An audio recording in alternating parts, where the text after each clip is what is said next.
Hello, Steve White 89. Well, I'm doing a little review of Kylie's new album, Magic. Now, I didn't realise it was out. I think between the election dramas and just the fact that time has no meaning in the Corona Zone, which I'm still in, I didn't realise it had even been released. I think it was released yesterday, I think. I saw something on Facebook, I'm like, oh, did that already come out? Okay. So it probably came out in the middle of the night or something when I couldn't listen to it anyway, so whatever. At least I heard it, found out about 7 or 8 tonight, so I got to just put it on in the evening. Now, I bought the album on iTunes, and I'd already bought the 2 songs, and of course it wouldn't download. So I didn't actually listen to the copy I bought, I actually went and listened to it on YouTube. So YouTube existing was helpful. She's got the whole album up, as well as a preview ad for Infinite Disco and 1 track from Infinite Disco. Excuse me. Well, I don't know if everyone else did it, but I pretty much skipped Magic because as much as I love it, I normally listen to it before I listened to Say Something when I was listening to them. I kind of skipped it and just went straight to Miss a Thing, so that kind of felt like the start of the album, even though it's not. It starts off with Madonna saying dance, Kylie saying dance, but it reminded me of Madonna in the 80s, so that was the initial just vibe, and I thought of the first album, some of the songs from that. The voice is a bit different, but the music is all classical 70s, and that's the thing. She's not trying to reinvent anything. She's not trying to be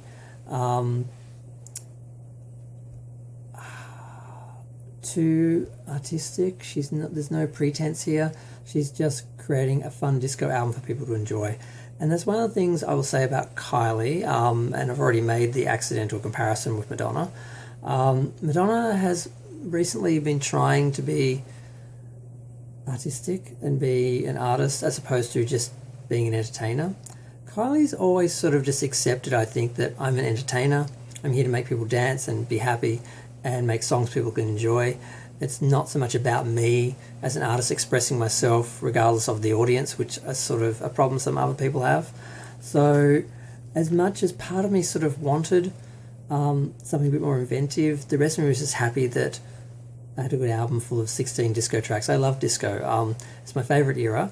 Also like country, I grew up with it. My mum used to listen to it a lot, and the only country I own is Dolly Parton, but I do like country, so I really loved the last album, more than, I don't know, it might be my favourite album she's ever done, possibly. There's a couple of albums of Kylie's I listened to quite a bit, but that one I listened to more, and I just felt like it had more emotional resonance or something. I just seemed to feel it more than the other ones, which were more just dance.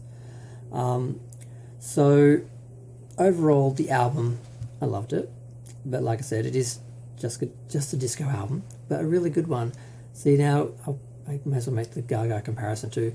Gaga's last album was disappointing as hell because I was expecting invention, because she's all about I'm the most unique, amazing artist ever, and I'm reinventing, doing everything new and different, which wasn't always true anyway, but at least she tried. Her last album was just dance, and it was just the same as her first couple of albums. So it was nothing new, and it was disappointing because you expected something. I wasn't expecting anything from Kylie other than just disco, some dance music, some fun pop tracks, and that's what we got. Now, as I said, I skipped straight past Magic, and they had the video anyway, so I missed a thing. Like I said, it starts off with her saying dance. Her voice is a bit different, but the music's classic 70s, and that pace just goes through pretty much every track. It's almost 4 minutes long. I think it might be the longest song on the album. Real Groove, there's some auto-tune.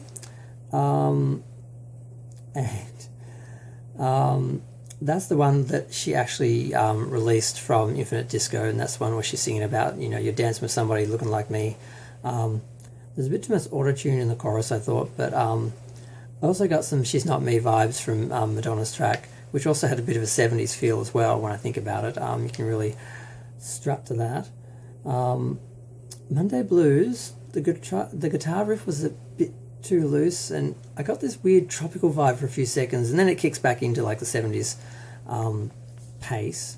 But that one was the first short track, because a lot of them I felt were really short, and it wasn't so much the actual length of the song, because that's not uncommon for short pop songs. But a lot of them end really quick, and I'm like, what? It's over? I want what? I want more. I preferred the ones that sort of eased us out and let me know, oh, it's ending soon, on to the next one. And Supernova, auto-tune at the start, again, a lot of space-themed lyrics, which is always fun, and also something that they did a lot in the 70's, because it was sort of post-Moonwalk and that, and I sort of was watching a documentary on that, and I didn't realise how many songs and albums were focused on that space theme in the late 60s and the early 70's. Then we get to, is this no, it's not the shortest track, it's like the second shortest track, last, I can't read my own writing, is that Last Chance? Yeah, Last Chance. Again, it ends too short, it hits its stride pretty quick.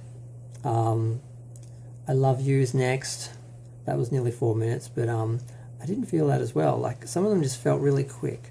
You know, I mean, I loved it, but I mean, it was a little slower to start off with, but, you know, the pace picks up. Pretty much, it's pretty consistent. It's not like Confessions on a Dance Floor, where the first few tracks really fast and then it sort of slows down towards the end. The intros tend to a little bit, but then they all pick up. Where am I? Oh, where does the DJ go? I mean, what a fascinating question. Haven't we all wondered where the DJ goes after the song's over? I thought, what the fuck is this? But it was still good. It had a slow start with a bit of a piano intro, but of course snaps back into that same groove. Dance Floor Darling, that was a little slower. The pace jumps a bit. It felt more early 80s to me. So What You Waiting For, Get Up on the Dance Floor, those sort of lyrics and that made me think of Madonna's first album again. Sorry. I'm a huge Madonna fan, huge Kylie fan. I've grown up with both of them. I love them equally. They're both different. You know. Am I missing the next song? Have I not written down the title? I think I have. I've missed the title. But I'm so bad at this.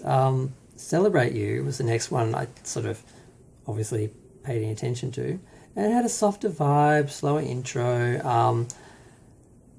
The backing vocals had a few little lush sort of moments. I don't know, it just felt a little bit different, but still, you know, that relentless disco vibe, you know, kicks in every time. Till You Love Somebody, same thing, slower start.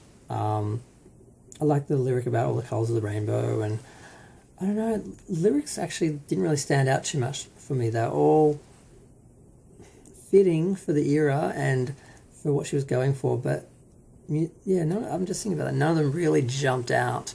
Like, I can't remember what any of the lyrics are actually about now I think about it. In some ways that's good, because I just enjoyed it and it went really quick and I didn't sort of get caught up on, sometimes you'll be listening, you'll be, what are they on about? What are they talking about? Or that doesn't work. At least there wasn't anything on that level where anything jumped out as bad, but nothing sort of jumped out as individual. Fine Wine, I like the Strike a Pose references and the beep beep, because, you know, how can you not have a beep beep in like a 70's album? So she pulled that out for one track. Hey Lonely, I don't know, I'm not feeling I can differentiate anything with them. Spotlight, there was some, well, Madonna has a song called Spotlight, which is also one of my favourite ones from her 80s dance era, but nothing like this, nothing like that. The auto-tune was a bit robotic, but it sort of worked, you know, sort of early 80s, late 70s. You can get away with it. You know, just your basic everybody dancing so crazy sort of lyrics. It's just all about just going out, having fun, disco, love. Some of the songs are about love, but they weren't particularly deep or complicated. They weren't ballads. But overall, I can't believe I've talked for like 9 minutes about this. But I was thinking, how am I going to stretch this into a whole video? But I just want to talk about it because I loved it. But there were some issues, mostly with Infinite Disco. I wanted to watch it, and then I found only UK and US tickets.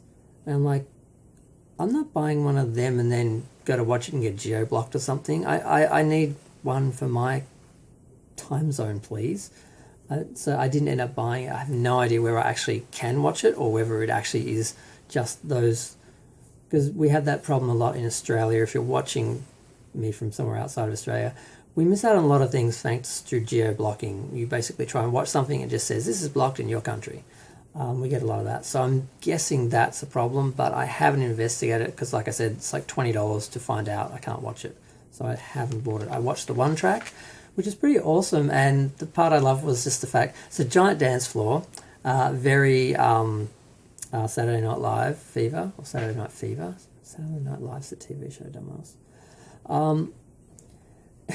And all the dances are quite socially distanced. They're dancing in formation, but they're all in their own little squares and everything. And I thought, that's a very respectable diva there. Hashtag respectable diva. Responsible diva. My God, what am I on? I'm on something. I'm still on. It's the 70's. I'm on something. That's what it is. It's the drugs. It was the 70's. They say if you remember the 70's, you weren't there. They say that about the 60's too. There was a lot of drugs. I don't take drugs. I have no excuse. But I don't know. I'm just happy I want to talk about it. So I did a review. That's it. I don't know if it's a good thing or a bad thing that it all sounded the same and I can't tell the difference between the songs because they're all good and I enjoyed them all equally. So, but often it does take me a while to find the differences in some songs sometimes. Some albums, like Gaga's album, I listened to it twice. I'm probably not going to give it another chance. This I will be listening to again later tonight, and quite a lot because, like I said, I love 70's. 70's is my favourite. Like, my favourite Madonna performances are when she did 70's versions of her songs, like Express Yourself in Girly Show, and she did a whole section in Confessions. And, of course, God Control. She ruined the video, but the song's good. And Kylie just gave me a whole album of it. And part of me was like, this is what you wanted. Every time you listen to Madonna do like a 70's random track, you kind of want more. And I got a whole album, and then I was sort of like, it's sort of all the same. So there is that sort of conflict where I did want some experimentation and difference, but then I was grateful that I didn't get it because it could have sucked. I'm going to go, I'm waffling.